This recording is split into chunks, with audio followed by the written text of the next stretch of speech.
What's up guys, and welcome back to another video. Today's video is all about Rugby Australia. This current situation with Israel Folau, I want to briefly touch base on that, as well as talk about the consistency that is required from Australia and what is needed for them in order to be contenders for the Rugby World Cup, and so much more. As we're building into the Rugby World Cup, I want to analyse the top teams and discuss my thoughts on them, where I see them going, do I see the potential of winning the World Cup, and so forth. So there's a lot to talk about as we approach the World Cup. It's becoming an exciting time, but unfortunately for Australian fans, it's not the prettiest of times for them to remember, because everything that's been headlined is the Israel Folau saga. Now, I'm sure everyone's aware of what happened a few weeks ago when Israel Folau posted an image on Instagram stating various comments towards people, and unfortunately it didn't get a good response from Rugby Australia, and therefore they decided to ban him from playing provincial and international rugby in Australia. It's a sad occurrence because there's so much talent within Israel Folau. He's one of the world's best fullbacks in rugby. He's absolutely brilliant at everything he does. When he picks up the ball, you are aware of him. He plays like a champ for the Warriors. He plays like a champ for the Wallabies, and he's one of Australia's top rugby players. I think he's the most highest paid rugby player. He was definitely in 2018, and then it was Daniel Carter. So he's definitely a man who's really taken the rugby world by storm with his current talent. But due to his religion, he's made comments that have offended people, that have caused a lot of hateful comments, and people are with him and against him. I'm not going to give my opinion on where I see it. I just think it's unfortunate that something like this has destroyed a man's career. I know there's court cases currently going on and people are discussing it, but if I have to give one point of opinion, I feel social media isn't the place to express your opinion when it occurs to be something as big as this, when it's affecting a person's choices in life, or whether it's affecting a religion. Social media isn't, to me, the place to really express your thoughts, especially when you're a public figure and so many people are looking up to you, be it with a different choice or with a different religion, whatever it may be. Children, adults are following you as a social media influencer, or a superstar, or a hero, role model. For me, comments like that should be left to yourself and kept personal. Obviously, we have the freedom of speech, the right to our own decisions, but due to this, it's put on Rugby Australia in a hectic situation where their star player isn't going to play in the Rugby World Cup unless something comes out of it. But at the rate it's going, I think it's going to be a long occurrence, and I know a lot of people are saying that it could go on for maybe even years, this whole situation. There was talk, I read today, that he might be paid not to play. Look, it's in a tough situation. There's so many rumours going about it, and it's not the greatest situation, and it's sad for Rugby Australia, because we all know the talent that within that squad, and the consistency seems to be a problem within the squad at the moment, and now they're taking away their star player. It's going to definitely cause a dent within the team. If you look at Cricket Australia, when Steve Smith, David Warner and Bancroft got eliminated for the sandpaper scandal, it caused a big chaos within Cricket Australia, and Cricket Australia went down because of that. They dropped in the rankings and they weren't playing to their potential because of the loss of star quality players. And I think Rugby Australia could be heading in the exact same direction. I posed a question on my YouTube community page the other day. I said, with Israel Folau's Code of Conduct hearing scheduled for the 4th of May, which was last week, what should the outcome be? And I gave the choice: sacked, suspended, or resume playing duties. Now, 566 people voted. 57% said he should be sacked or suspended.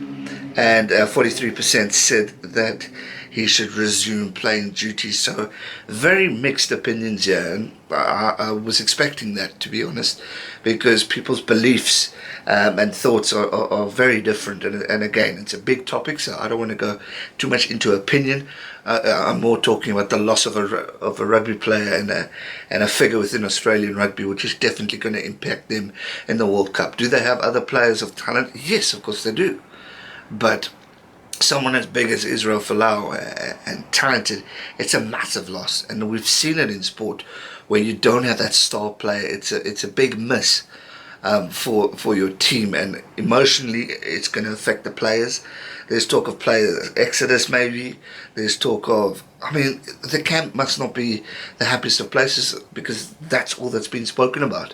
We're not even talking about the good things. We're all talking about the negatives, which is this situation, which is really, really sad, because you want to focus on the good, and unfortunately it's negative, and it's going to be negative in the camp, and I'm sure it's negative currently in the Waratahs team at the moment. I mean, they're the lowest ranked Australian team in Super Rugby. Obviously Sunwolves is the bottom of their conference, but from an Australian point of view, Waratahs is low, so it's clearly affected them. Obviously the point system, it's close, they can still bounce back up, but you can clearly see it, and that's what brings me to the other topic of today, is consistency within Australian rugby. We saw a start in the Super Rugby tournament where Australia really looked good. The Brumbies looked sharp, Waratahs looked sharp, and the Rebels were taking over, really. So it was really exciting. And then we saw situations where the teams would lose. Now, consistency, I know George Gregan spoke about, and it definitely is an issue, but I seem to get the feeling that it's affecting all the teams in the Super Rugby, and I don't think it's just Australia. If we look at the Springbok teams or the South African teams, the Sharks are on one heck of a roller coaster. It's up, down, up, down, up, down. Lions, up, down, up, down. Lions, which is was our top team, are bottom of the log. The Bulls are the top of the log. It's like reverse places of where we were last year. If we look at New Zealand, the Chiefs are really, really struggling at the moment. So much is happening, and I think it's the pressure of a World Cup year. There's a lot on the line.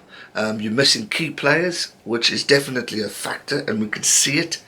So there's a lot more to the situation, and I think consistency is a problem within Australian rugby. They need to really get to a point with Michael Cheika and the team of where they see themselves, how they're going to progress, how they're going to improve and get to that next level. Personally, I've said it before, I think Australia's got the talent to go all the way. They were finalists in the previous World Cup.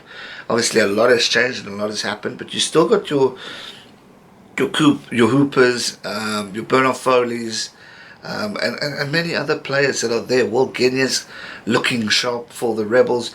Quay Cooper's probably going to be thrown back into the mix. It's really, really great. And Pocock, if injury free, another star. So you got brilliance within the squad. It's just how they all adapt and how they gel within the squad and how the camp is going to be. Your camp is so important. It needs to be positive. It needs to be relaxed and ready and motivated, because if it's not, then they're going to be nowhere. And I think, unfortunately, with Folau's situation that seems to be taking over Australian rugby media at the moment, it's definitely not putting a happy face to Australian fans and Australian rugby players.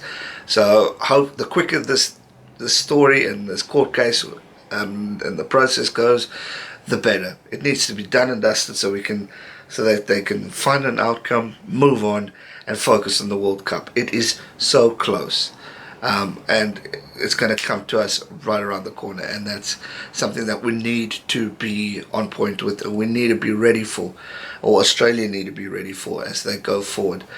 So I think Australian rugby will be okay.